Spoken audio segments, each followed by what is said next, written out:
आपली लोकशाही मजबूत बनवण्यासाठी आणि सुदृढ बनवण्यासाठी भारतरत्न डॉक्टर बाबासाहेब आंबेडकर यांनी संविधानाच्या माध्यमातून आपल्याला मतदानाचा अधिकार दिलेला आहे. सर्व नागरिकांना मतदानाचा अधिकार दिलेला आहे. आणि आपल्याला माहिती आहे की दर 5 वर्षाला लोकसभेच्या निवडणुका होतात. यावेळच्या निवडणुका सुद्धा या 20 मे रोजी आपल्या शहरामध्ये मतदान होणार आहे. आणि त्यासाठी प्रशासनाच्या वतीने आवश्यक ती संपूर्ण खबरदारी, आवश्यक ती सर्व उपाययोजना आणि सुविधा तयार करण्यात आलेल्या आहे. यामध्ये मी सर्व नागरिकांना आणि जे मतदार आहेत त्यांना नम्र आवाहन करतो की कृपया आपण या प्रक्रियेमध्ये सहभागी व्हा.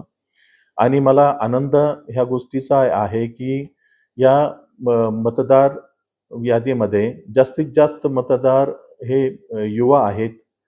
आणि परंतु दुर्दैवानं असं होतं की युवा वर्ग जो असतो तो इलेक्शन प्रक्रियेपासून दूर होतो आणि त्यामुळं मतदानाचा टक्केवारी कमी होते. त्यामुळं मी सर्वांना आवाहन करतो की कृपया आपण यामध्ये शामील व्हा. सर्व ज्येष्ठ असतील, स्त्री, पुरुष, दिव्यांग बंधू भगिनी, युवा वर्ग सर्वांनी कृपया या प्रक्रियेमध्ये सहभागी व्हा. त्या ठिकाणी दिव्यांग बंधू भगिनीकरिता किंवा सिनियर सिटिझन्स त्याकरिता प्रशासनाने आवश्यक ती उपाययोजना केलेली आहे की ज्यामुळे त्यांना कोणत्याही प्रकारची अडचण तिथं येणार नाही.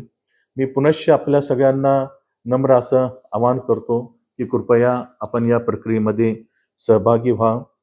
वोट देने के लिए समय निकालें और अपना कर्तव्य निभाएं. मतदान कीजिए, गणतंत्र को मजबूत कीजिए. धन्यवाद.